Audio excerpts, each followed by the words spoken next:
सफल हुई तो जिस योनि के काबिल हुए, जैसे देव हुए स्वर्ग में, और जो भक्ति की हुई तो नर्क में देकर भक्ति करा करके और ऊंचे रूप में पहुंचाए जाते हैं। तो कहने का मतलब कि इस तरह से वासनाएं भुगाई जाती हैं। तो बुरे काम का ख्याल जब उठा तो ख्याल में जब मन और इंद्रियां लग गए तो सफल होने पर तो बुरा काम कर ही नहीं, उसका नतीजा तो 84 तैयार ही है, नरक और 84।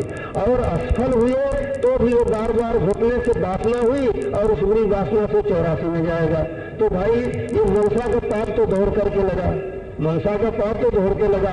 और पुण्य जो है वो मनसा का पुण्य लगना मुश्किल होता है, क्योंकि जैसा पहले हमने उदाहरण दिया कि एक आदमी के दिल में ख्याल हुआ कि क्या करें, अपने पास पैसा होता तो सारे दीन दुखियों का उपकार कर दो और दीन दुखियों को बिल्कुल उनको खाने पीने से अच्छी तरह से ऐशो आराम से इनको क्या नाम कर देते, इनका दुख दूर हो जाता है, खाने की किसी की कमी नहीं रखते। ये ख्याल उठते ही फिर थोड़ी देर में ख्याल होता है भाई अपने कहाँ ऐसा है, तो मन का लड्डू है, अपनी ताकत से बाहर की बात है। फिर वो बात उसी वक्त दिल से निकल गई और ये बुरे ख्याल के लिए वो बार बार घोटेगा, बार बार उसकी कोशिश करेगा तो सफल हो गया। जब तो बुरा काम कर लिया उसका नतीजा बुरा हो गया, और नहीं सफल हुआ तो वासना रूप हुई, वो आगे भुगाई जाएगी। तो इस तरह से बुरे कर्म का ख्याल जो है, पाप कर्मों का ख्याल जो है, मनसा का पाप जो है तो दौड़ के लगता है। इस तरह से ये हमने समझा उदाहरण दे करके। और मनसा का पुण्य जो है वो तो करने पर ही होगा। तो इस तरह से तुलसीदास जी की इस चौपाई का जो अर्थ लोगों ने टीकाकारों ने दिया है ये गलत है। उन्होंने जैसा कि पहले अर्थ समझाया गया कि कल कर एक पुण्य प्रतापा मानस पुण्य हो नहीं पापा। कलयुग का एक परम पवित्र प्रताप है कि मनुष्य से वह पुण्य कर्म बनता है कि कभी पाप बढ़े नहीं। और वह पुण्य कर्म क्या है कि जो कि अच्छी तरह से निर्णय करके सब भाई बहनों को समझाया गया युगों के धर्मानुसार से परे है। वही की बातें समझ में नहीं आती, मन बुद्धि वाणी से परे यही हुई है। तो उसके क्या नाम 5-6 दर्जा आगे का हाल कैसे बयान किया जाता है, उसका रूपक कैसे हो सकता है? उसका तो अगर ज्यादा बयान किया जाए तो रूपक बनता है, क्योंकि वो कहने सुनने से बाहर की बात है। लेकिन संतों ने जैसा कि रामचंद्र महाराज कहते हैं कि सैन बैन कर गुरु समझावे।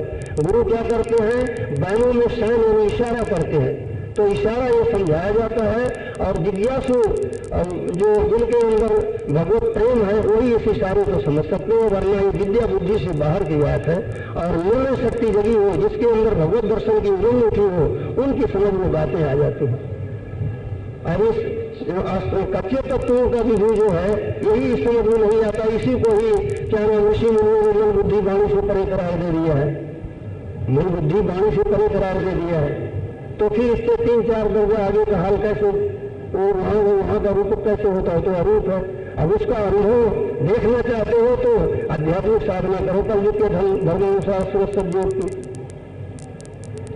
जब दिखाई देगा। जैसे आप जाना लंदन जाना चाहते हो तो हवाई जहाज पर बैठो तब जा सकोगे, फिर वहां देख सकोगे। अब कहो कि किसी ने लंदन की हिस्ट्री सब बयान कह दिया और रास्ते का भी सब तरीका तौर बतला दिया। अब आप कहो कि यही हमको लंदन दिखाओ, तो ये तो नहीं हो सकता। लंदन में चल करके ही लंदन देखना पड़ेगा। अपार का मतलब कि उसकी सीमा नहीं है, अपार का मतलब कि उसकी सीमा नहीं है, उसका कोई आर पार नहीं है।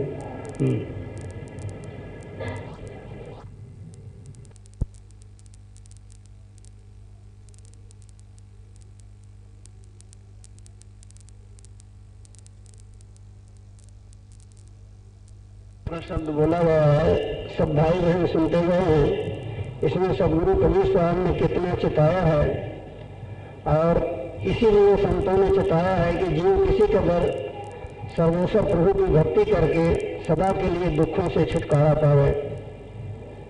क्योंकि जब तक भक्ति नहीं करेगा तब तक किसी कदर दुखों से पिंड नहीं छूटेगा। और दुखों से छूट कर सदा सुखी होने के लिए ही दुनिया का काम सब करते हैं। जितने काम दुनिया में सब करते हैं सब इसीलिए करते हैं कि दुखों से छूट कर सदा के लिए सुखी हो।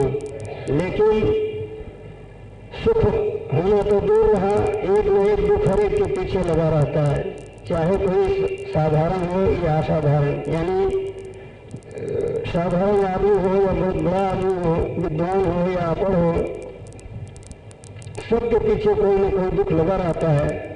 चाहे जितने बड़े बहुत बड़े आदमी बन जाएं या बड़े विद्वान बन जाएं, बल्कि बड़े बड़े नेता हैं देशों के, उनके भी पीछे तरह तरह की फिक्र और चिंता और दुख लगे हैं। और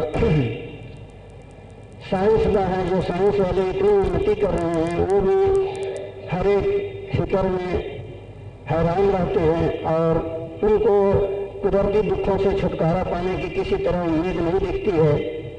अब इन लोगों ने बहुत कुछ उन्नति किया है कि रॉकेट उड़ा रहे हैं, एक पृथ्वी से दूसरी पृथ्वी पर जाने की सोच रहे हैं, जैसे चंद्रमा में या मंगल तारे वगैरह में जाने की सोच रहे हैं। लेकिन वो यही उससे नहीं कह सकते कि हम कुदरती दुखों से कभी छुटकारा पा जाएंगे, यानी ये उम्मीद नहीं करते हैं। कुदरती दुख कहे तो जैसे जन्मना, मरना और महावृष्टि का दुख, यानी बहुत ज़्यादा बारिश होने का दुख और बिल्कुल बारिश न होने का दुख, और उल्कापात का दुख, यानी जो ये तारे हैं ये जब टूट जाते हैं तो किसी पृथ्वी पर पड़ते हैं तो उसको नष्ट भ्रष्ट कर देते हैं, तो इसको उल्कापात शास्त्रों में कहा है। और गिरा पड़ने का दुख और विद्युत पात, यानी बिजली पड़ने से जो दुख होता है, और आपस के लड़ाई झगड़े का दुख, ये सब दुख कुदरती है। इन दुखों से छुटकारा पाने की किसी तरह उम्मीद नहीं होती है। बल्कि रूस और अमेरिका साइंस में आजकल बहुत चढ़े बढ़े हैं, बड़े शक्तिशाली हैं, लेकिन उनमें भी वैमनस्यता इतनी बढ़ती जाती है कि कोई कभी किसी को मार देता है, कोई कभी किसी को मार देता है। तो इस तरह से ये सब कुदरती दुख है। लड़ाई झगड़ा भी कुदरती दुखों में है। ईर्ष्या बस होता है, ईर्ष्या जो है कुदरती है। तो इस प्रकार से दुखों से छुटकारा पाने की, जितने दुख हमने गिनाया है, भूकंप वगैरह के जो दुख हैं, इनसे छुटकारा पाने की कोई आशा ही नहीं बनती है। और ये जितना काम किए, इतनी मेहनत की है, सो सब किसके लिए किए कि सुख हो, सुखी हो, सदा सुखी रहें। सदा सुखी रहने के लिए सब उपाय करते हैं। यहाँ तक कि जितना काम दुनिया का किया जाता है सब इसीलिए किया जाता है कि इससे हमको सुख मिलेगा। पर सुख के लिए करते हैं, लेकिन दुख पीछे नहीं छोड़ता है, दुख पीछे लगा ही रहता है। और यहाँ पर सवाल ये उठता है कि ऐसा क्यों होता है। तो इसका मतलब ये है कि सुख के लिए तो सभी भाई बहन उपाय करते हैं, परंतु 3 बातों से नावाकिफ हैं। वो 3 बातें कौन कि एक तो ये कि सच्चा सुख किसे कहते हैं और वो कहाँ है, दूसरा, और तीसरा ये कि वो कैसे मिले। इन 3 बातों से नावाकिफ है कि सच्चा सुख किसे कहते हैं और कहाँ है और कैसे मिले। ये जो दुनिया का सुख है ये इंद्रियों का भोग है, ये सच्चा नहीं है। इनका जो सुख है ये सच्चा नहीं है। ये क्या है कि प्रथम तो ये जो सुख है ये प्रथम तो सारे इंद्रियों के भोगों का सुख हर एक को मिलता नहीं। कोई अव्वल दर्जे के धनाढ्य हुए या राजा महाराजा हुए, उनको सब सुख मयसर होते हैं। लेकिन फिर भी मान लिया सब सुखों की सामग्री हुई भी, तो फिर यह सुख भोगना इंद्रियों के आश्रित है। अगर किसी इंद्रिय में खलल हो गया तो फिर कोई इंद्रिय भंग हो गई तो फिर उन सुखों को भोग भी नहीं सकते। सब सुख की सामग्रियां रहते हुए भी उन सुखों को नहीं भोग सकते। जैसे नाटक सिनेमा देखने का सुख है, आंखें चली गई तो ये सुख कैसे भोगेगा। इसी तरह से जितना सुख यहाँ का है संसार का, वो सब इंद्रियों का भोग है। इंद्रियों को भोग द्वारा ये सुख प्राप्त होता है। जब किसी इंद्रिय में विघ्न पड़ गया यानी इंद्रिय भंग हो गई तो फिर उन सुखों को उसके सुख को नहीं भोग सकते। और इंद्रिय रही सुख की सामग्रियां नहीं मिली तो भी नहीं सुखों को भोग सकते। तो यहाँ के सुख जो है ये सब परतंत्र है, स्वतंत्र नहीं है। और ये सुख नाशवान है। और दूसरे अस्थायी नहीं है। ये सुख, एक सुख को भोगते दूसरे सुख की इच्छा उठ जाती है। एक इंद्री का भोग भोगते दूसरे की भी इच्छा उठ जाती है।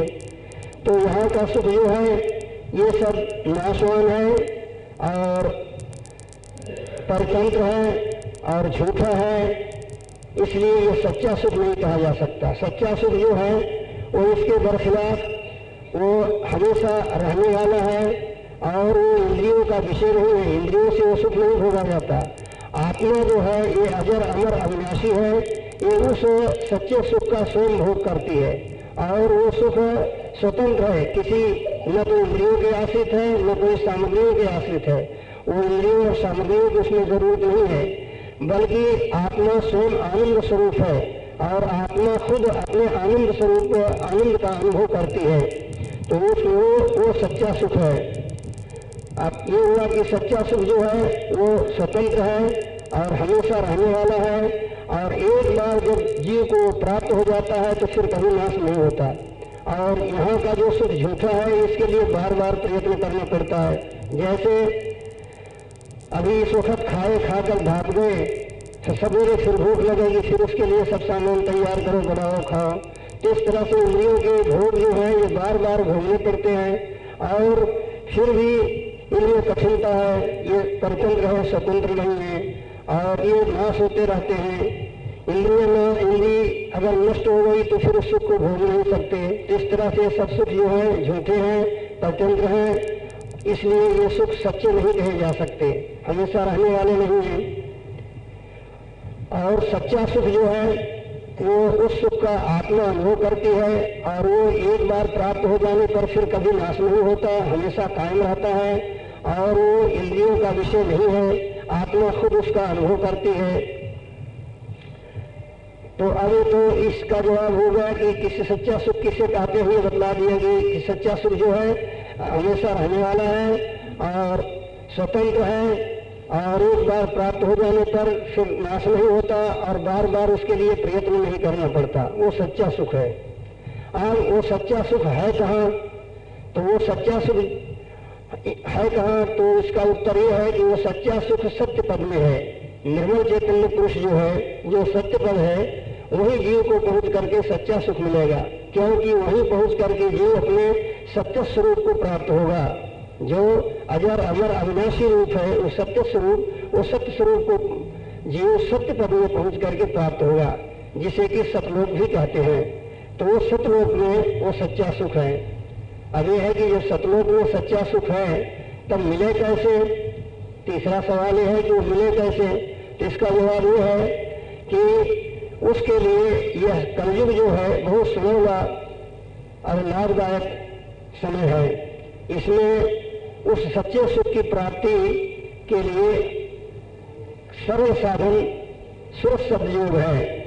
यानी जैसा कि हमेशा यहाँ समझाया जाता है चारों युगों का हाल, सतयुग, त्रेता, द्वापर, कलयुग, तो वह सच्चा सुख जो है कलयुग में सब भाई बहन प्राप्त कर सकते हैं।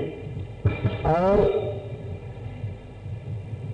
सतयुग में उसी के लिए सतयुग में कार्रवाइयां की गई, त्रेता, द्वापर, चारों युगों में की गई, लेकिन कलयुग में उस सुख की प्राप्ति सब भाई बहन सुरस सदयोग साधन से कर सकते हैं। और इसीलिए तुलसीदास जी जैसे परम संतों ने कलयुग की महिमा अपनी रामायण में की है और ये बतला दिया है कि कलयुग का एक परम पवित्र प्रताप है कि मनुष्य से वह पूर्ण कर्म बनता है कि कभी पाप बने नहीं। मतलब कि सुरस सदयोग का साधन करके जीव सत्य पद को प्राप्त होता है और सदा के लिए सच्चे सुख का अनुभव करता है।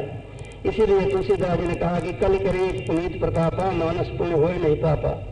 तो वह सुख इस सुरस सदयोग जो कि आध्यात्मिक साधना है और इसी को सच्ची और पूरी प्रेमा भक्ति कहते हैं, इसी से वो सुख सच्चा सुख प्राप्त होता है।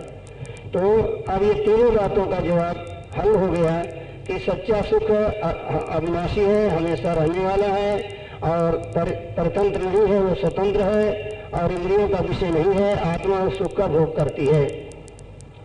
और वो सुख कहाँ है? तो सत्यलोक में है। और कैसे मिले? तो कलयुग में सुरस सदयोग के साधन से सब भाई बहन उस सुख को प्राप्त कर सकते हैं और उस सुख के प्राप्त करने का इस समय में एकमात्र सुरस शब्द साधन है। इसके सिवा दूसरे साधन से, क्योंकि सुरत शब्द साधन जो है ये आध्यात्मिक है और दूसरे जो शरीर से बनेंगे वो बाह्य युक्त होंगे। तो बाह्य युक्त उसके सुख की प्राप्ति का यानी अमरलोक में पहुंचने का दूसरा कोई रास्ता नहीं है। बाहर से शरीर से तो कोई जा नहीं सकता, आत्मा वहां जाएगी। इसको संतों ने सुरत कहा है। यह सुरत, यह आत्मा जाकर के उस सुख का अनुभव करेगी। तो ये आत्मा जो है उस सत्य पद में पहुंचे, उसके लिए सुरत शब्द जो है, सुरत का मतलब क्या है? सुरत का शुद्ध शब्द है स्वरत। स्व माने निज, रत माने लीन, यानी जो अंतर के अंतर अपने निर्मल चैतन्य पद में लीन है, उसको सुरत कहा है संतों ने। और शब्द से मतलब है चैतन्य से, शब्द से मतलब चैतन्य से है। तो चैतन्य मंडल को ही संतों ने शब्द कहा है। चैतन्य मंडल को शब्द क्यों कहा? कि चैतन्य के साथ आवाज होती है, चैतन्य के साथ आवाज होती है। उसी आवाज को चैतन्य गुंजार को ही वेदों में अनाहतनाद कहा है और संतों ने उसे शब्द कहा है। व्यास जी ने उसी शब्द को सत्यनारायण की कथा के नाम से उल्लेख किया है। और तुलसीदास जी ने अपनी रामायण में उसी शब्द को नाम के नाम से उल्लेख किया है कि वो नाम की महिमा अपार है। जैसा कि लिखे हैं कि निर्गुण ते भांत बल नाम प्रभाव अपार, कहो नाम बलवान ते निज विचार अनुसार। तो इस तरह से तुलसीदास जी ने उस शब्द को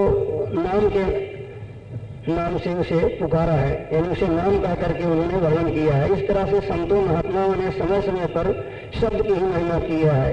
पाणिनि ने व्याकरण में ब्रह्म को शब्द ही बतलाया कि शब्द ही ब्रह्म है।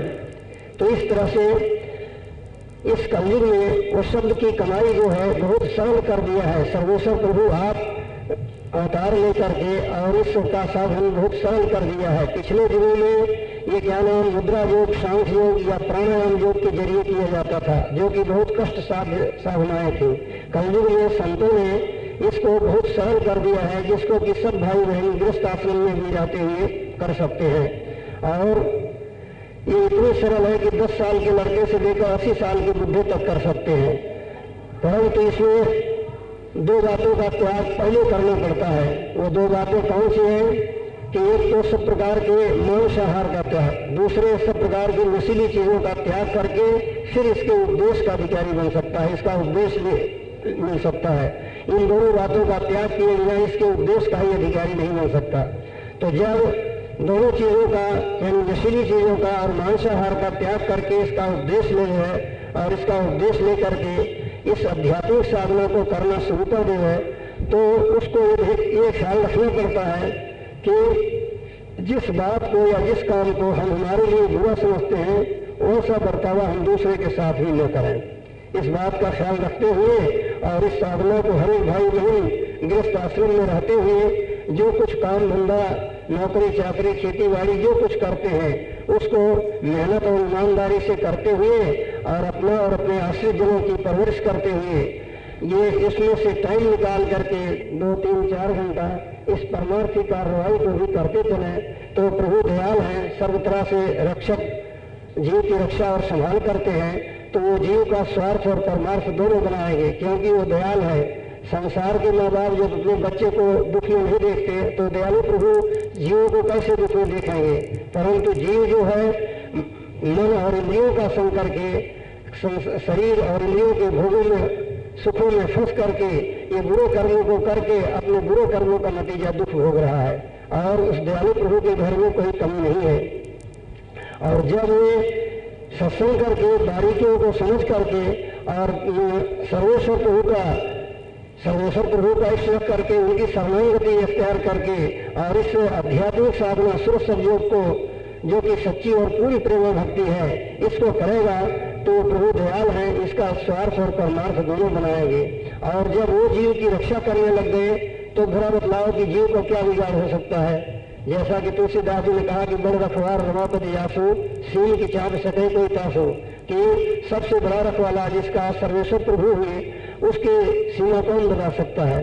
तो इस तरह से सब भाई बहनों को चाहिए कि उस प्रभु को हाजिर नाजिर समझें। अक्सर बहुत से भाई बहन वो तो सबके दिल में आस्तिकता है, सब जानते हैं कि हाँ ईश्वर या परमात्मा भगवान कोई है, लेकिन फिर भी वो इसको जानते हुए भी उसका भरोसा नहीं रखते, जैसा चाहिए उसका भरोसा न रख करके अपने मन और बुद्धि का और अपनी करतूत का ज्यादा भरोसा रखते हैं, या अपने दोस्त मित्र और क्या और किसी न किसी का सहारा लेकर के उसका ही भरोसा रखते हैं, और प्रभु का भरोसा जैसा चाहिए वैसा नहीं रखते हैं। चाहिए कि क्या नाम सब प्रकार से प्रभु को समर्थ जान करके और उसकी शरण ले करके वो उसके दया के बल से जो कुछ काम करें अपना गृहस्थ का करें, तो ये कि प्रभु की दया से जो कुछ बन जाएगा सो बन जाएगा, प्रभु को जो मंजूर होगा सो इसमें हमको दे देगा। इस तरह से मन में संतोष रख करके और अपना जो कार्य काम धंधा करते हैं उसको करते हुए और उसमें से टाइम निकाल करके कोई सच्चे साधु संत महात्मा मिल जाए, उनका सत्संग करके सर्वोत्तर प्रभु की भक्ति का तरीका जो सुरसर योग है इसका उपदेश लेकर के, क्योंकि यही कलयुग का धर्म है, इस कलयुग के धर्मानुसार सुरसर योग का साधन उपदेश लेकर के करते चले, और जब इसको करते चलेंगे तो इस तरीके से कार्रवाई करके अपना स्वार्थ और परमार्थ दोनों बना लेंगे। और उनको जब इस तरह से भक्ति की कार्रवाई करेंगे तो प्रभु की दया का भी परिचय मिलेगा। वो खुद अपने समय समय पर देखेंगे कि दयालु प्रभु किस तरह से उसकी रक्षा और संभाल करते हैं, वो उसके स्वार्थ और परमार्थ को दोनों बनाएंगे, और उन दयालु की दया से बहुत से कर्म जो है गाला ही गाला कट जाएंगे, और जीवों को मालूम भी होते हैं कि हाँ फलानी जगह पर हमारे खोटे कर्म थे, ऐसा दुख होता, लेकिन प्रभु ने थोड़ी देर हमारी रक्षा कर लिया। तो इस तरह से उनकी दया का भी परिचय मिलेगा, लेकिन करने से होगा।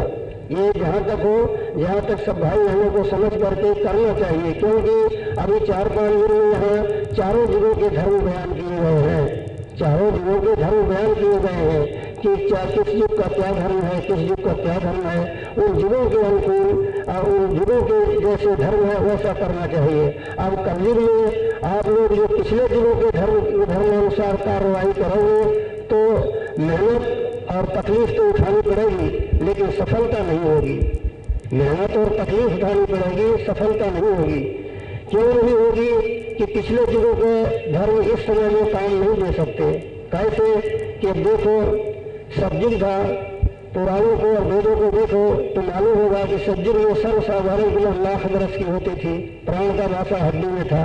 जब उस समय में 60 70 हजार वर्ष तपस्या करते थे, और उसी समय ये जब तक और अज्ञादिक कर्म किए गए, जब तक और अज्ञादिक कर्म उस समय सतयुग में किए गए। अब इस कलयुग में कोई यज्ञ करे या तपस्या करे तो भला बतलाओ जो कैसे होगी, क्योंकि वो तो 60 70 हजार वर्ष करते थे, 60 हजार वर्ष 70 हजार वर्ष करते थे। अब 1000 निकाल दो केवल 60 70 वर्ष ही जीना मुश्किल हो रहा है, तो वो तपस्या अब कैसे बनेगी? तो इसलिए अब वो नहीं बन सकता। और सांख्य योग, मुद्रा योग ये त्रेता के धर्म है, प्राणायाम योग द्वापर का धर्म है, तो अब ये इस युग में नहीं बन सकते, इस युग में ये नहीं बन सकते। प्राणायाम योग के लिए भी 325 वर्ष चाहिए, और उतनी उम्र अब नहीं है। त्रेता में 10,000 वर्ष की उम्र थी, प्राण का वासा मांस में था। द्वापर में 1000 वर्ष की उम्र थी और प्राण का वासा चलने में था। अब कलयुग में केवल 100 वर्ष की उम्र है और प्राण का भाषा अन्न में है, अन्न में ही प्राण है, यानी हड्डी मांस चमड़े सब बने हैं, कुछ खाए पिए नहीं तो मर जाए। तो इस तरह से जब युगों के मुताबिक शरीर की स्थिति का परिवर्तन होता गया तो भगवत भक्ति का तरीका एक सा कैसे रहेगा। अब गीता वगैरह जो है श्रीमद् भगवत गीता और श्रीमद् भागवत ये सब द्वापर के बने हुए हैं, व्यास जी ने उनको द्वापर में बनाया है, तो ये भी द्वापर के धर्म इसमें लिखे हुए हैं। गीता भी कोई लड़ाई झगड़े की बातें गीता में नहीं लिखी हुई है, गीता में लड़ाई झगड़े की बातें नहीं लिखी हुई है। गीता भी अध्यात्मिक विषय है और उसमें सांख्य योग और प्राणायाम योग का वर्णन किया गया है। और वो जब अभ्यास में तत्पर होता है तो काम, क्रोध, लोभ, मोह, अहंकार आदि विकार जो है, इन विकारों से लड़ाई लड़ना पड़ता है। इन विकारों को परास्त करने के लिए भगवान कृष्ण ने अर्जुन को उपदेश किया है, अथवा व्यास जी की बनाई हुई गीता है, व्यास जी ने अपना खुद का अनुभव लिखा है। तो इस तरह से ये सब आध्यात्मिक विषय हैं, लेकिन ये समय समय पर बनाए गए थे। अब ये ग्रंथ जो है द्वापर के हैं, द्वापर के धर्म की रीतियाँ उसमें लिखी हुई है। अब उनको भाई बहन ऐसा समझते हैं कि पाठ कर लेने में ही सब कुछ है, पाठ करने में तो है, लेकिन उसकी असलियत को समझे तो जब उसके भेदी गुरु मिले और गुरु मिलकर के उस आध्यात्मिक विषय को बताएंगे, तब फिर उस युग के धर्मानुसार आध्यात्मिक कार्रवाई करने से अपना फायदा अपनी आंख से जीते जी देखेंगे। वरना पिछले युगों का धर्म इस कलयुग में करोगे तो फायदा नहीं उठाओगे। कैसे कि जैसे अभी जेठ आषाढ़ का महीना है, इसमें बाजरी बोओगे, बाजरी ज्वार निकल सकेगी। अब अगर गेहूं बो दो तो वो ठीक नहीं निकलेगा।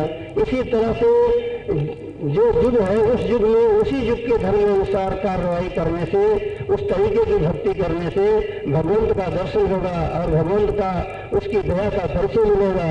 और जो पिछले युगों की कार्रवाई इस युग में करोगे तो गलत कार्रवाई होगी, फिर भगवंत के लाडले नहीं बनोगे और भगवंत की तरफ से किसी तरह की रक्षा और संभाल होना मुश्किल है, क्योंकि वो सब भूल की कार्रवाई है।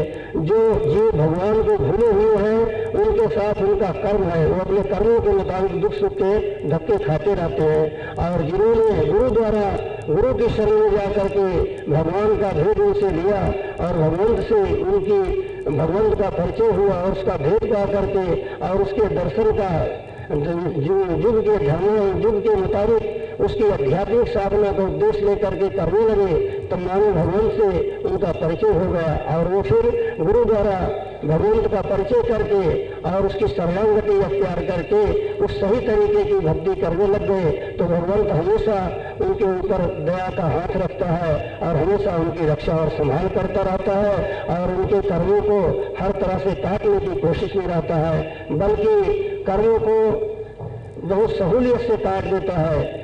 जैसे कि सूली की सजा, सूली की एक सूल में भुगता देता है, यानी मतलब कि सूली की सजा एक कांटे में भुगता देता है। इस तरह से वो दयालु प्रभु है। तो ऐसे दयालु प्रभु का भेद लेकर के सही तरीके से उसकी भक्ति करना चाहिए और सही तरीका आप सबको सच्चे पूरे गुरु बतलाएंगे, वही सारे युगों का धर्म बतलाएंगे और कलयुग का क्या धर्म है वो बतलाएंगे। और कलयुग का धर्म जो है इसका प्रमाण देखने के लिए इस 1500 वर्ष के अंदर जितने संत हुए हैं उन संतों की वाणी से आपको मिलेगा। जैसे कबीर साहब, दादू साहब, नानक साहब, तुलसी साहब, तुलसीदास जी और राधा स्वामी वगैरह जो संत हुए हैं, उन संतों की वाणी में आपको कलयुग के धर्मानुसार जो कुछ कार्रवाई है उसका इशारा और उसका प्रमाण मिलेगा। तो मतलब ये इसलिए भाई बहनों को कहना है कि आप लोग जो कि पिछले ग्रंथों को पढ़ते हो और उसके मुताबिक कोशिश करते हो और मेहनत करते हो, वो मेहनत और तकलीफें तो उठती है, लेकिन उसमें जो उसका फल और फायदा लिखा है वो नहीं मिल रहा है इस वक्त। क्यों नहीं मिल रहा है? जो पिछले दिनों का धर्म है वो विधि पूर्वक मिल नहीं सकता। और आप सब भाई बहनों को चाहिए कि 1500 वर्ष के अंदर जो संत हुए हैं उनके वाणी वचनों को, उनके ग्रंथों को पढ़ना चाहिए।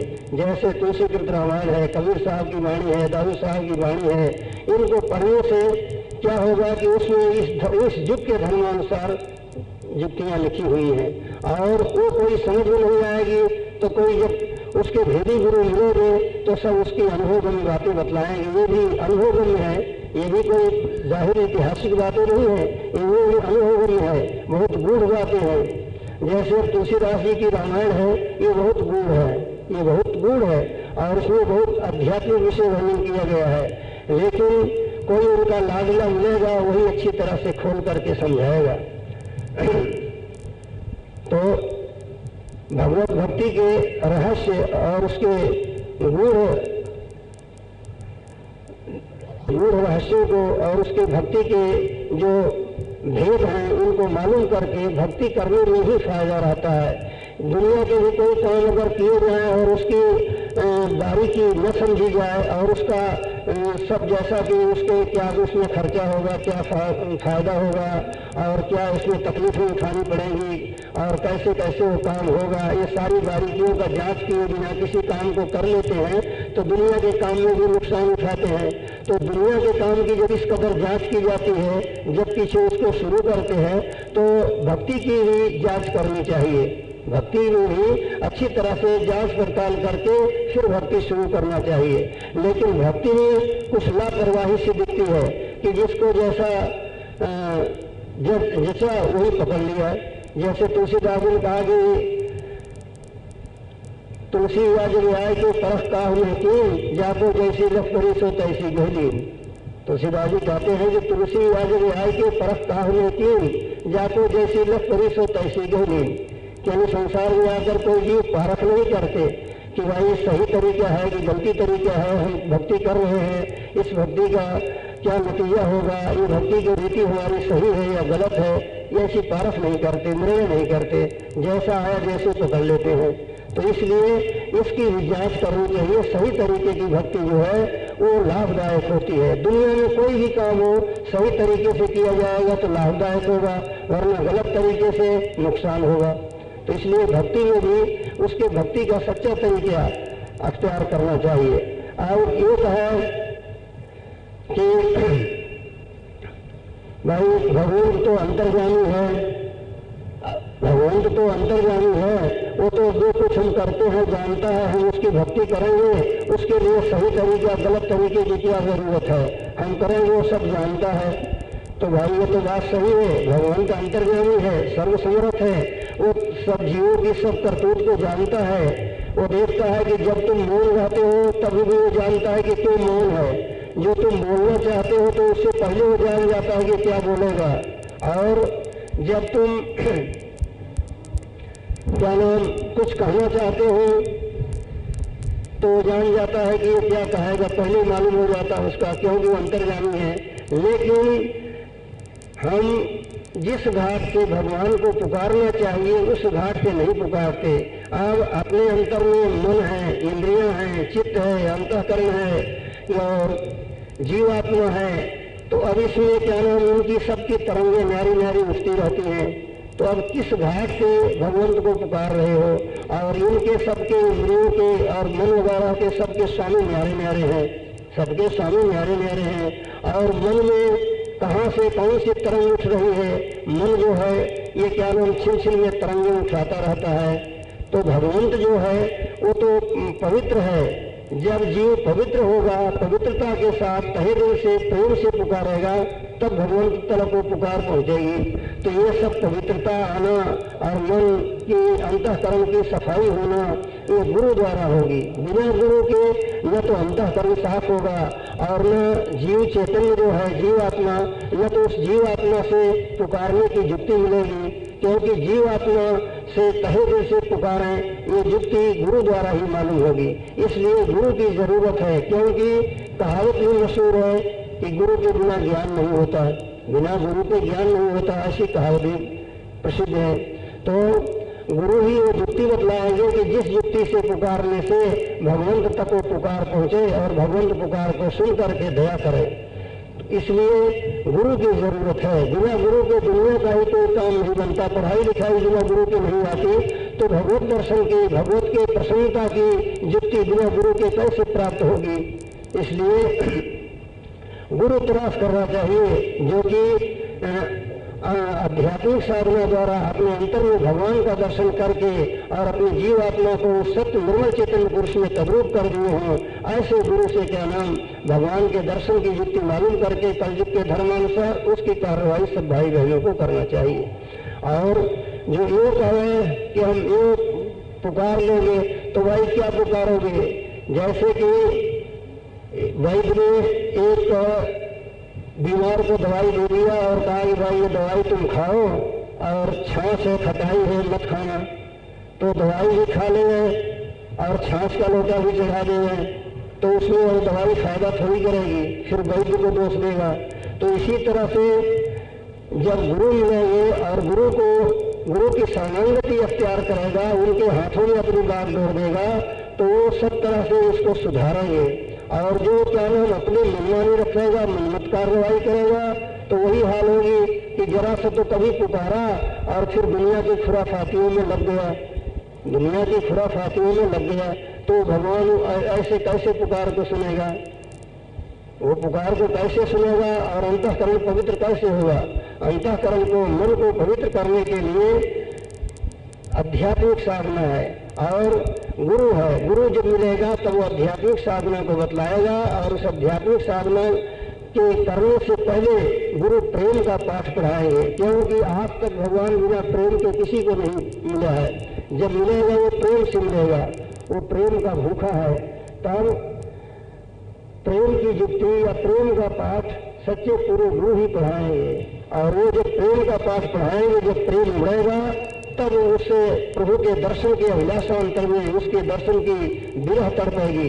जब विरह उठेगी तब वो आध्यात्मिक साधना की कार्रवाई बनेगी। जब आध्यात्मिक साधना आप करेंगे तब आपके मन और सूरज समझ करके आसमान के ऊपर चढ़ेंगे और ब्रह्मांडों की सैर करेंगे और तमाम सूरज चांद आदि को देखते हुए और उन सब के पार ब्रह्मांडी रचना का हाल देखेंगे। प्रकाशमयी जो रचना है, चैतन्य में है, वहाँ का हाल देख करके और वहाँ की शक्ति और प्रकाश और गुण अपने में प्राप्त करते हुए ये जीव आत्मा सारे ब्रह्मांडों के पार जा करके उस सत्य पुरुष निर्मल चैतन्य में तद्रूप होगी। तो यह युक्ति गुरु द्वारा मालूम होगी और उस युक्ति का नाम इस कलयुग में सुर शब्द है, क्योंकि सारे संतों की वाणी में सुर शब्द का ही जिक्र किया गया है। तो बल्कि मुसलमान फकीरों ने भी इसी तरह कहा है और हजरत ईसा ने बाइबल में भी शब्द की ही महिमा किया है। सब ने अपने अपने ग्रंथों में जो 1000-1200 वर्ष के अंदर हुए हैं, 1000-1500 के अंदर, और जो कि स्थूल सृष्टि में 14 लोग बैराग के परे निर्मल चैतन्य पद में पहुंचे हैं, वो सब इसी तरह बयान किए हैं। तो सब भाई बहनों को चाहिए कि अब इस कलयुग का धर्म जो सुर शब्द योग है उसकी विधि और उसके सब तरीके तौर और निर्मल चैतन्य पुरुष जो है वो जैसा कि सृष्टि रचना का हाल यहाँ बयान किया जाता है, इसको सुन करके और माया देश और ब्रह्म देश के परे उस निर्मल चैतन्य देश में चल करके सर्वेश्वर प्रभु में तद्रूप हो और उसका वहाँ का निशाना लगा करके जब चलेंगे तब वहाँ की युक्ति जो सुर शब्द जो है इसकी कमाई बन सकेगी और विरह अंग लेकर के जब इसकी कमाई करेंगे तो रास्ते में ही उनको वो आनंद मिलेगा कि जो देवताओं को भी मैसर नहीं है। तो इस युक्ति की कमाई सब भाई बहनों को करना चाहिए। भक्ति करते हुए कर्म करते जाते हैं, नहीं तो जीव कर्मों के अधीन है। जब जैसा कर्म उदय होता है वैसा दुख सुख जीव को भोगना पड़ता है। खोटा कर्म उदय हुआ तो जीव को दुख होता है और चोखा कर्म उदय हुआ तो जीव को संसार के सुख मिलते हैं। लेकिन भक्ति जो है वो कर्मों से न्यारी है। भक्ति से खोटे कर्म छीन हो जाते हैं, भक्ति करने से खोटे कर्मों का चक्कर मिट जाता है और भक्ति करने से खोटे कर्मों का चक्कर भी मिटता है और जीव भगवंत का प्यारा बनता है और दिन दिन भगवंत के नजदीक चलता है। नजदीक जाते जाते भगवंत का दर्शन करके और भगवंत में ही जाकर के तद्रूप हो जाता है। ये भक्ति का फल है।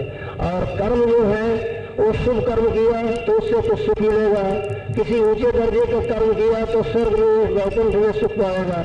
लेकिन भक्ति जो है उससे जाकर के भगवान में ही मिल जाएगा। भक्ति वो चीज है, इसलिए सब भाई बहनों को भक्ति करना चाहिए और भक्ति के आध्यात्मिक तरीका होना चाहिए। सब युगों में भक्ति के साथ आध्यात्मिक तरीका था जिसको कि योग साधन भी कहते हैं। युगों के धर्म जो कि यहाँ न्यारे न्यारे वर्णन किए जाते हैं, इसका इशारा सब संतों ने अपनी वाणी में किया है। तुलसीदास जी ने रामायण में किया है, व्यास जी ने श्रीमद् भागवत में भी लिखा है, तो सब युगों के न्यारे न्यारे धर्म लिखे हैं। इसलिए सब भाई बहनों को जो कि ये गफलत छाई हुई है कि इस कलयुग में पिछले युगों के धर्मों के मुताबिक कार्रवाई करना और पिछले युगों की जो पोथियां हैं उनको पढ़ना, जो धार्मिक किताबें हैं उनको पढ़ना और उसी के मुताबिक काम करने की, भक्ति करने की कोशिश करना, तो ये तो करें, कोशिश तो करें, सबको अख्तियार है, चाहे ऐसा कर सकते हैं, इस मामले में कोई जोर जुलूम तो है नहीं। लेकिन वो खुद ही देख लेंगे करके कि मेहनत और तकलीफ तो होगी पर उसका फल और फायदा नहीं मिलेगा। फल और फायदा जो उसमें लिखा हुआ है वो नहीं मिलता है इस युग में, क्यों नहीं मिलता है? जो विधि पूर्वक बन नहीं आती। तुम्हें किसी भाई बहनों को कुछ पूछना हो तो पूछ भी सकते हैं। जो विषय वर्णन किया गया,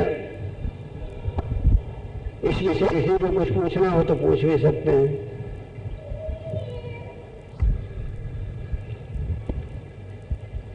भक्ति के रहस्य को और उसकी असलियत को समझ करके भक्ति की जाए तो इसमें बहुत ही आराम है और बहुत ही आनंद है, लेकिन इसके रहस्य को समझना चाहिए। जैसे कि अब देखिए आप लोग, छोटा बच्चा होता है, वो अपना सब भार माता पिता पर रखता है, माता पिता पर रखता है, तो माँ बाप को उस बच्चे का पालन पोषण करते ही बनता है। और वो आप बेफिक्र रहता है, उसकी फिक्र कौन रखते हैं? माँ बाप। जैसे छोटा बच्चा होता है, नन्हे बच्चे की फिक्र माँ बाप रखते हैं और बच्चा आप बेफिक्र होता है। बस यही भक्ति का रहस्य है कि भक्ति में इसी तरह से भक्त को अपना सारा भार भगवंत पर डाल देना चाहिए। जैसे तुलसीदास जी ने कहा है कि जिन अबोध शिशु मात भरोसे रहे असोच गमे प्रपोषे। जैसे अबोध बालक होता है, वो माता पिता के भरोसे रहता है और माँ बाप को उसको पोषते ही बनता है, उसकी पोष का पोषण करते ही है। तो बस इसी तरह से अपना भार सारा भगवंत पर डाल दे और भगवंत को बस याद रखे, सब कुछ छोड़ करके भगवंत को अपनावे। तो जब भगवंत पर वो अपना भार डाल देगा तो भगवंत उसकी फिक्र रखेंगे। जैसे माँ बाप बच्चे की फिक्र रखते हैं, इसी तरह भगवंत उसकी फिक्र रखेंगे और वो भगवंत को याद रखे। कि सदगुरु कबीर साहब ने भी कहा है कि अब तो मन निर्मल होया, निश्चल होया शरीर, पीछे पीछे हर फिरे कहें कबीर कबीर। तो जैसे नन्हे बच्चे के लारे लारे माँ फिरती है, इसी तरह से भक्त के लारे भगवंत फिरते हैं। पर होना चाहिए भक्ति में परिपूर्ण। तो जब ऐसा आनंद है भक्ति में कि जैसे छोटे बच्चे के पीछे माँ फिरती है, इस तरह से जब भगवंत फिरे तो फिर बतलाओ कि वैसे भक्त का क्या, उसको क्या कमी रही?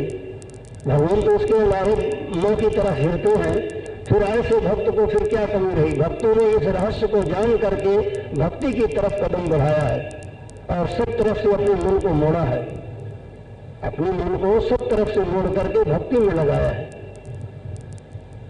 इस तरह से इस बात को मालूम करके सब भाई बहनों को इस तरह से अपना भार भगवंत पर डाल करके देखो तो सही कि कैसा इसमें मजा है।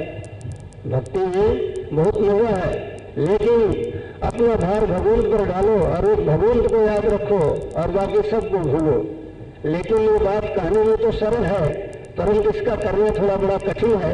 इसलिए गुरु की जरूरत है, क्योंकि भगवंत जो है वो अपने को दिखाई नहीं देता और गुरु जो है वो दिखाई देते हैं। तो भगवंत में और गुरु में कोई भेद नहीं है, यानी वही भगवंत जब गुरु रूप में आता है तब जा करके वो अपनी भक्ति का रहस्य बतलाता है और अपनी युक्ति बता करके भक्ति करा करके फिर उस जीव को अपने में तद्रूप कर लेता है। तो गुरु और भगवंत दोनों एक ही हैं, गुरु और भगवंत में कोई फर्क नहीं है। अभी सुनाई नहीं देता बराबर। इनका प्रश्न है कि माँ बाप तो सोचते हैं कि बच्चा क्या नाम बड़ा हो जाए, अपने पैरों पर खड़ा हो जाए और क्या नाम हम निर्भय हो जाए, मतलब कि हम सब तरफ से मतलब अपने को अशोच बन जाए और बच्चा कमा करके भाले, इस तरह से माँ बाप चाहते हैं। तो भगवान पर क्यों भार डालना है, यही इनका प्रश्न है। तो यही प्रश्न जो है इसका उत्तर ये है कि भगवान जो है, माँ बाप तो यहाँ जो कुछ करते हैं स्वार्थ से बच्चे का पालन पोषण करते हैं और उनको ये स्वार्थ रहता है कि बच्चा बड़ा होगा तो हमें कमा करके घालेगा और वो बच्चे की आशा रखते हैं, इसलिए बच्चे का पालन पोषण करते हैं। बरखिलाफ इसके भगवंत जो है वो सर्वसमर्थ है और वो सर्वसमर्थ है, बल्कि सब शक्तियों को भी शक्ति दाता है, यानी सर्वशक्ति ईश्वर है, सब शक्तियों का ईश्वर है। उसकी महिमा अकथनीय है, कहने में नहीं आ सकती। एक जीवा का करोड़ों जीवा से उसकी महिमा का वर्णन नहीं हो सकता। वो सर्वसमर्थ है। तो जीव को जो कहा गया कि अपना भार भगवान के ऊपर डाल दो, तो मतलब इससे ये है, इसमें थोड़ा समझने की बात है क्या, कि जीव जो अपनी आपा ठानता है और आप करता बनता है कि मैं ये करूं, मैं वो करूं, मैं इस तरह से करूं, या मैं नौकरी करता हूं, मैं खेती बाड़ी करता हूं, या मैं बड़ी पोस्ट पर हूं, ऐसा काम करता हूं, वैसा काम करता हूं, ये जो आपा ठानता है इसमें अहंकार बढ़ता है। तो इस आपा का त्याग करना है, अहंकार का त्याग करना है, क्योंकि भक्ति में सबसे बढ़कर के हारिज अहंकार है। जहाँ अहंकार है वहाँ भगवंत नहीं है, क्योंकि भगवंत प्रेम के भंडार है। प्रेम कैसे है कि जैसे जल है, जल हमेशा नमन दिशा में नीच जगह में ठहरता है, जहाँ खड्डा हो, जहाँ नीची जगह हो वहाँ ठहरता है, टिब्बे पर कभी जल नहीं ठहरता है। इसी तरह से भगवंत का प्रेम जहाँ नम्रता होगी, और नम्रता कहाँ आएगी कि जहाँ अहंकार नहीं होगा, क्योंकि अहंकार और दीनता ये दोनों दोनों एक आपस में विरोधी है, ये दोनों आपस में विरोधी हैं। कैसे, जैसे रात्रि और सूर्य दोनों एक जगह नहीं रह सकते, इसी तरह से अहंकार और दीनता एक जगह नहीं रह सकती। तो यह जो आपा भगवान के ऊपर सारा भार डालने को कहा गया, ये आपा खारिज होने के लिए कहा गया कि अपने आपा को, अपने अहंकार को दूर करो। ये समझो कि मैं कुछ नहीं हूँ, जैसा कि कबीर साहब ने कहा है कि मेरा मुझको कुछ नहीं, जो कुछ है सो तोड़, तेरा तुझको सौंपते क्या लागेगा मोर। तब फिर वो जवाब देते हैं कि तेरा तुझको कुछ नहीं, जो कुछ है सो मोर, मेरा मुझको सौंपते जी धड़केगा तोर। जो तेरा तुझको कुछ नहीं, जो कुछ है सो मोर, मेरा मुझको सौंपते जी धड़केगा तोर। तो इसलिए वो जो जी की धड़कन जो है, उस धड़कन को निकालो और ये समझो कि दरअसल है तो सब उसी का, जीव का कुछ नहीं बल्कि जीव को भी उसी ने बनाया है। तो इस तरह से ये भक्ति का ये तरीका है कि अपनी आपा बिल्कुल छोड़ देना, क्योंकि आपा रखोगे तो अहंकार बढ़ेगा और अहंकार से प्रभु बहुत दूर है, अहंकार से प्रभु दूर है। इसलिए अपनी आपा को, अपने अहंकार को बिल्कुल जड़ से निकाल दो और नम्रता रखो और ये समझो कि न मैं कुछ हूँ और न मेरा कुछ है, सब कुछ प्रभु है और सब प्रभु का है। इस तरह से भगवान पर अपना भाव डाल दो, ये भक्ति का भाव है। तो सिर्फ एक अंग लिया जाता है, उदाहरण का एक अंग लिया जाता है। तो यहाँ जो उदाहरण माँ बाप का दिया गया था वो इसीलिए नन्हे बच्चे का दिया गया था, न कि बड़ा होने पर और वो व्यवहार का या आशा रखना, ये नहीं। उसका सिर्फ नन्हे बच्चा कहा गया कि जैसे नन्हा बच्चा होता है उसको कोई फिक्र नहीं रहती, वो क्या करता है कि अपना माँ बाप के भरोसे रहता है, माँ बाप को उसका पालन पोषण करते ही बनता है। तो नन्हे बच्चे का दिया गया, मतलब उसका नन्हेपन का एक ही अंग लेना है, न कि दूसरा अंग नहीं। उसमें चैतन्य बहुत खफीफ है और माया यहाँ विशेष है, माया ठोस है, जड़ है और बहुत विशेष है, बहुतायत है माया की। यहाँ चैतन्य बहुत खफीफ है। तो इसलिए इस देश को छोड़ो और उस निर्मल चैतन्य देश में चलो जहाँ की चैतन्य भरपूर है, जहाँ की चैतन्य भरपूर है। यहाँ तो चैतन्य की बहुत कमी है, यहाँ माया की विशेषता है, माया की विशेषता है। जैसे कि एक सीटी भर दूध एक घड़े पानी में डाल दिया गया तो उसमें दूध की बहुत कमी है, पानी की विशेषता है। इसी प्रकार से इस दायरे में माया विशेष है, चैतन्य की कमी है। इस कमी के देश को छोड़ो और उस भरपूर देश में जहाँ चैतन्य भरपूर है, माया का नाम निशान नहीं है, वहाँ चल करके रहो। वो कमी से वो मतलब है, ये कमी से मतलब नहीं है, ये कमी नहीं। अब दूसरा कमी जो भक्ति करने लगे तो भक्ति करते हुए अपनी कसरों पर देखे कि हमारे में क्या क्या त्रुटियां हैं, हमारे में क्या क्या त्रुटियां हैं, या किन बातों की जो भक्ति में हमें चाहिए उन किस किस गुणों की कमी है, उनको पूरा करता चले भक्ति करते में, साधक अवस्था में। ये मतलब है। भाई बहन सुनते जाइए। अभी ये सदगुरु कबीर साहब का शब्द बोला गया है जो कि 4-5 लोग से आप लोगों को सुनाया जा रहा है, वही बातें इस शब्द में सदगुरु कबीर साहब ने समझाया है। यानी इसमें बतलाया है कि मूल भेद जो है वो कुछ और है, और इन करतूतों से मतलब ये करतूतें जिसमें कि जिन करतूतों के लिए इसमें इन्होंने कहा है कि इन सबसे क्या होता है, तो इसमें से कई बातें तो बाहरी लवाजमे की हैं और कई बातें पिछले युगों का धर्म है। पिछले युगों का धर्म जो है वो इस कलयुग में विधि पूर्वक नहीं बन सकता। इसीलिए इन सब बातों का सदगुरु कबीर साहब ने इसमें खंडन किया। इससे क्या होता है, मतलब कि पिछले युगों का धर्म इस युग में करने से कुछ फायदा नहीं होता, क्योंकि वो विधि पूर्वक बन नहीं आता। न तो उन युगों की जितनी उम्र है और न शरीर में उतनी पुरुषार्थ है। तो इसलिए वो कार्रवाइयाँ इस युग में विधि पूर्वक नहीं बन सकती, और उन कार्रवाइयाँ करने से मेहनत और समय तो लगेगा और तकलीफ भी उठानी पड़ेगी, लेकिन उसका फल और फायदा किसी भाई बहन को हासिल नहीं होगा, क्योंकि वो उतना बन नहीं आता। अब उस युग में, सतयुग में तो 60-60, 70-70 हजार वर्ष की तपस्या करते थे, और कलयुग में 1000 निकाल दिए तो 60-70 वर्ष जीना ही मुश्किल हुआ है।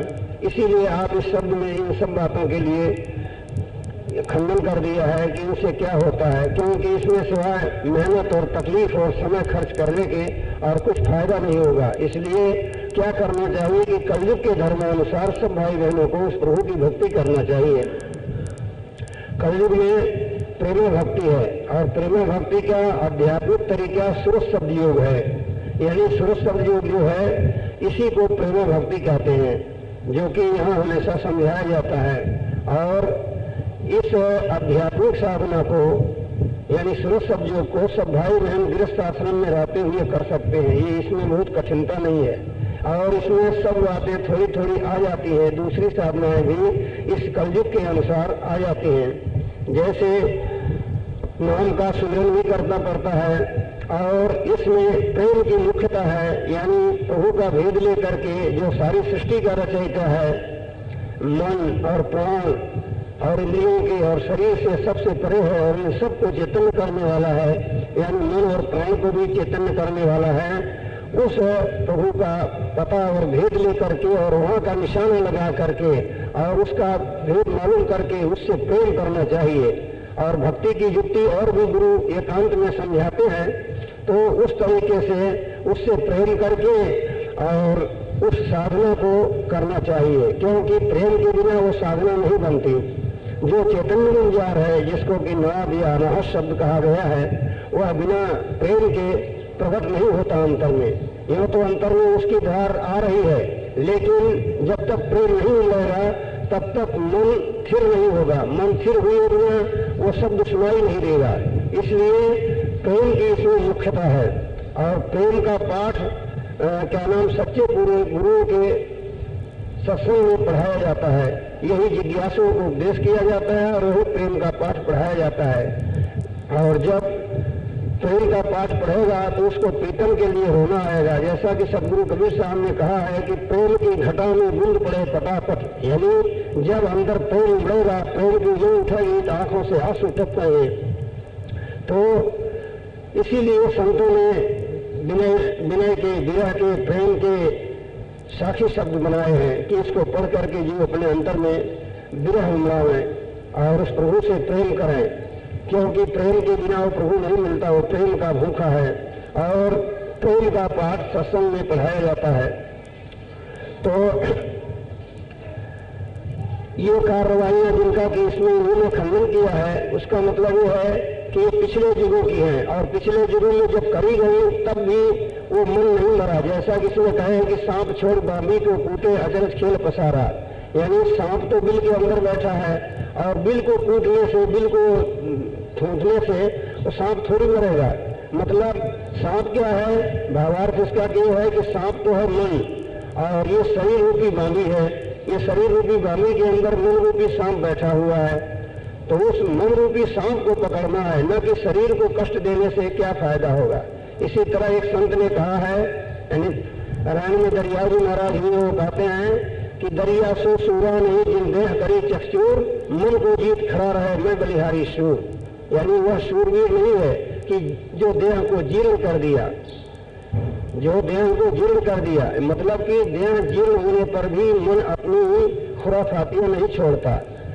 तो इसलिए गुरु से भेद लेकर के और गुरु से मदद लेकर के, सच्चे पूरे गुरु से भेद और उनसे मदद लेकर के उनकी दया के बल से इस मन को पकड़ना चाहिए। जो मन को जीत करके और मैदान में खड़ा है वही शूरवीर है। मैदान कहे तो मतलब किस मैदान में? कि भक्ति के मैदान में खड़ा है, जो भक्ति कर रहा है।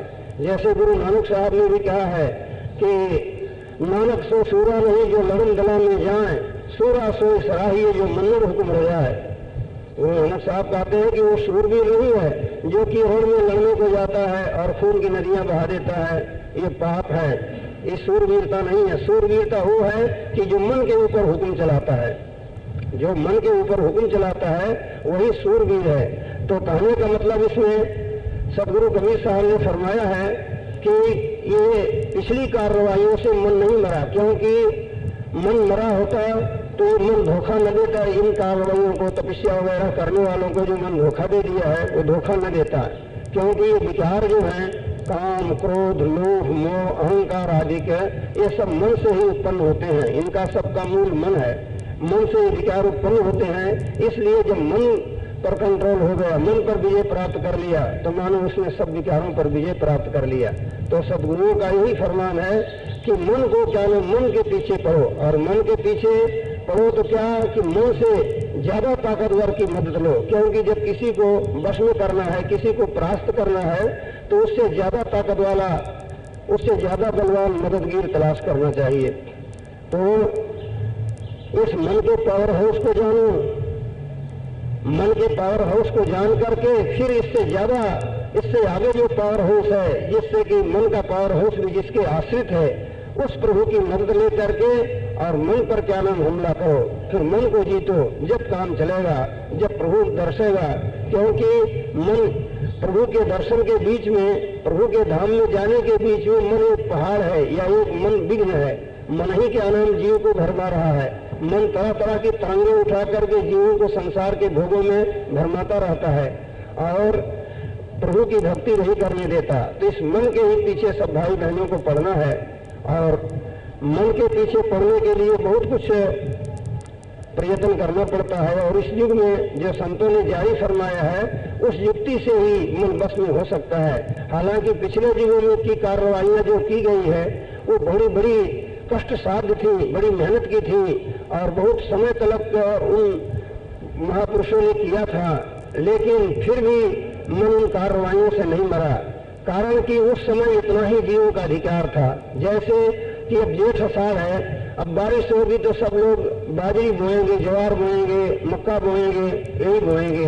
गेहूं इस समय में नहीं बोया जा सकता, गेहूं बोने से वो पैदा नहीं होगा। इसी तरह से सतयुग, त्रेता, द्वापर, पिछले 3 युगों में सुरक्षित अपने घाट पर नहीं थी, ये तन और मन और प्राणों के घाट पर थी। तब इसलिए उन युगों में यही कार्रवाइयां हो सकती थी। यानी तन से क्या होता था, सतयुग में क्या करते थे, शारीरिक शक्ति प्रधान थी, तब उसमें तन धन से काम लिया गया। तन धन से क्या काम लिया गया कि जब किसी मंत्र या नाम का जप करते थे और तपस्या करते थे, 60-60, 70-70 हजार वर्ष तपस्या करते थे और यज्ञादिक कर्म करते थे।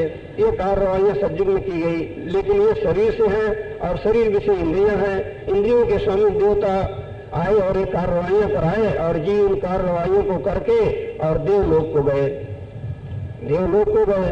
पर मन जो था वो देवताओं को भी नचा रहा है, मन उस समय में बस नहीं आया। और द्वापर में जब मन की शक्ति जगी तब क्या हुआ कि मन की बैठक आंखों में है, तब दृष्टि योग यानी मुद्रा योग और सांख्य योग कराया गया। पर इससे मन के ही अंदर तक रहे, मन ज्योति स्वरूप, यानी इससे ये कार्रवाइयां मतलब बुद्धि और दृष्टि की धारा ज्योतिर्मंडल से आई है, तो इससे ज्योतिर्मंडल तक पहुंचे, फिर भी मन के अंदर में रहे।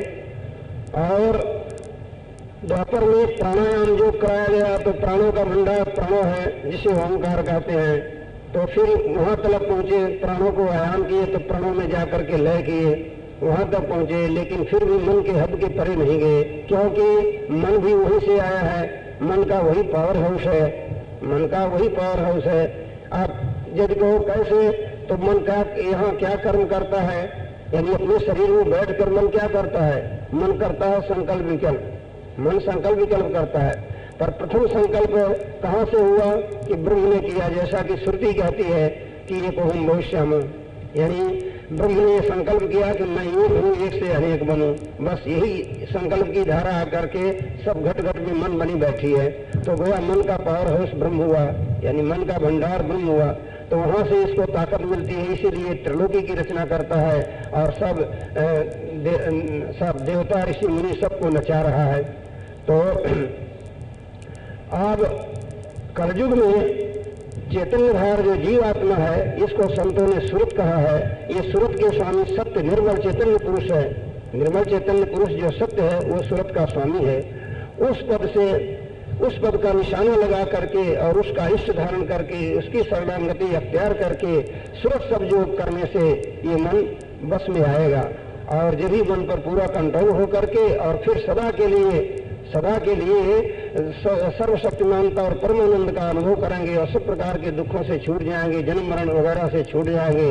जैसा कि तुलसीदास जी ने रामायण में कहा है कि यानी युगों का बयान करते हुए वो फरमाते हैं कि चारों युगों का, और फिर कलयुग के लिए कहते हैं कि कल कर एक पुनीत प्रतापा मानस पूर्ण होए नहीं पापा। यानी कलयुग का एक परम पवित्र प्रताप है कि मनुष्य से वह पूर्ण कर्म बनता है कि कभी पाप बने नहीं। मतलब 3 युगों में जीव जो कार्रवाई किया उससे प्रलय महाप्रलय के बाद इसे पीछे आकर देही धरना पड़ा। परंतु इस कलयुग में जो सुर शब्द की साधना बनती है या जीव को ले जाकर के निर्मल चैतन्य पद में तद्रूप करती है। फिर निर्मल चैतन्य पद में सत्य पद में पहुंच करके जीव न कभी प्रलय महाप्रलय के बाद कभी न आकर के देही धरे और न पाप पुण्य बने। तो ये तुलसीदास जी की गूढ़ वाणी है, ये अनुभव वाणी आप फरमा रहे हैं रामायण के अंदर कि कल करे एक पुनीत प्रताप है। यानी कलयुग का एक परम पवित्र प्रताप है कि मनुष्य को वह अधिकार प्राप्त है, उस पुण्य कर्म करने का अधिकार प्राप्त है कि कभी फिर इससे पाप बने नहीं, मतलब देही धरे नहीं और फिर पाप बने नहीं। तो यह कलयुग का, इसीलिए तुलसीदास जी पहले कलयुग की निंदा करके और फिर कलयुग की तारीफ कर दी है कि गुण बहुत कलिकाल कर भी प्रयास निस्तार, यानी बिना मेहनत के ही इसमें निस्तार है। और भी कहा है कि कहो भक्ति पथ कौन प्रयासा मखन जोग जब तप उपवासा। मतलब पिछले युगों में ये कार्रवाइयां कराई जाती थी, अब जो कलयुग में जो भक्ति संतों ने जारी फरमाया है इसमें यज्ञ और योग और तप वगैरह करने की जरूरत नहीं है। यह सूरज शब्द योग जो कहा गया है, यह क्या है, यह प्रेम भक्ति है, यह प्रेम भक्ति है, लेकिन आध्यात्मिक है, जाहिर नहीं है। बाहर मन और शरीर से इंद्रियों से ये कार्रवाई नहीं बनती, ये चैतन्य जीवात्मा से ये कार्रवाई बनती है।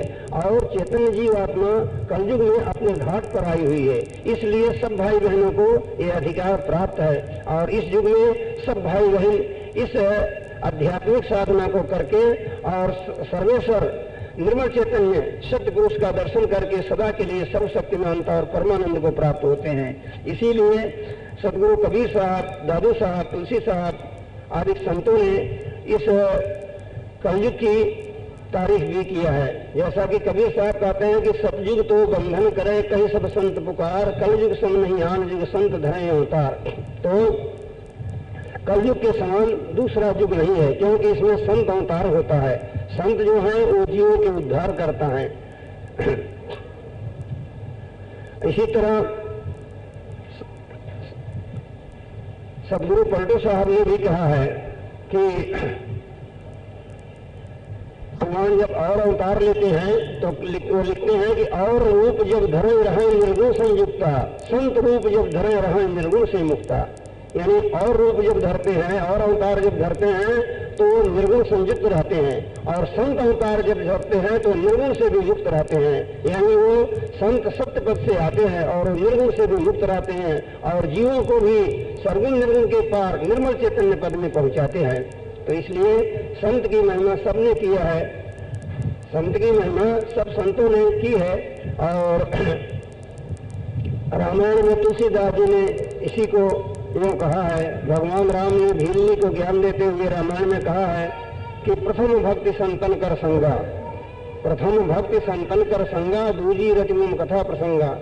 और इसी तरह से सातवीं भक्ति में कहते हैं कि सप्तम मुंह में सब जग देखे, मुंह के संत अधिक कर लेख है। यानी सातवीं भक्ति जो है तो सारे संसार को मेरे में देखे, यानी सारा संसार मेरा ही स्वरूप समझे और संतों को मेरे से अधिक माने।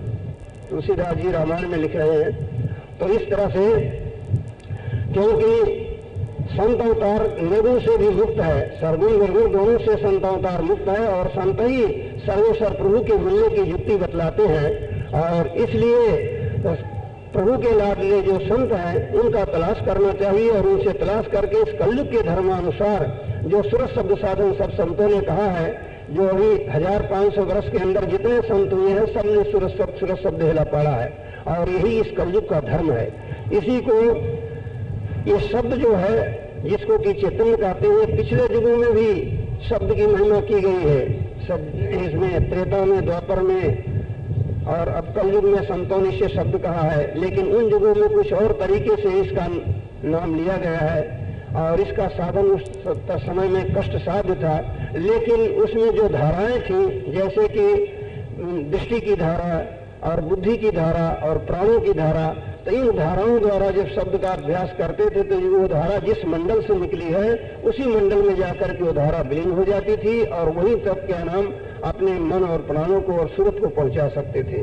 जैसे ये सूरत यानी चैतन्य जीवात्मा अपनी इस देही में गिरफ्तार है, इसी तरह से वो पिछली साधनाओं से क्या होता था कि कहीं मन के पावर हाउस के अंदर गिरफ्तार रही या प्राणों के अंदर गिरफ्तार रही, लेकिन ये अपनी भूमिका पर निर्मल चैतन्य पद में नहीं पहुंची। अब कलयुग में इस सूरत से ही साधना कराई जाती है, इसलिए सूरत का आयाम किया जाएगा। तो सूरत क्या नाम मन को, प्राणों को, इंद्रियों को, उनके सब उनको लेकर के चलेगी, सबको लेकर के चलेगी, और उन सबको उनके भंडार में पहुंचाती ही, यानी उनके स्वामी से जो उनका देवता है, उनका ईश्वर है, उनसे मिलाती हुई, और आप जाकर के निर्मल चैतन्य सत्य पुरुष में तद्रूप होगी। जैसे इंद्रियों के स्वामी देवता हैं, इंद्रियों की शक्ति को देवताओं तक पहुंचाएगी, और मन को ब्रह्म में लीन करेगी, और प्राणों को परिब्रह्म में लीन करेगी, और आप जाकर के निर्मल चैतन्य सत्य पद में तद्रूप होगी। तो ये सूरत शब्द योग का सबसे भारी फायदा है। इसीलिए कलयुग की महिमा तुलसीदास जी आदि संतों ने ज्यादा से ज्यादा किया है।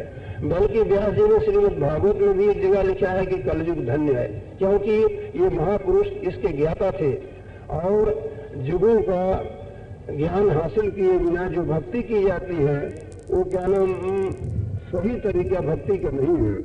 यूं तो मतलब कि कुछ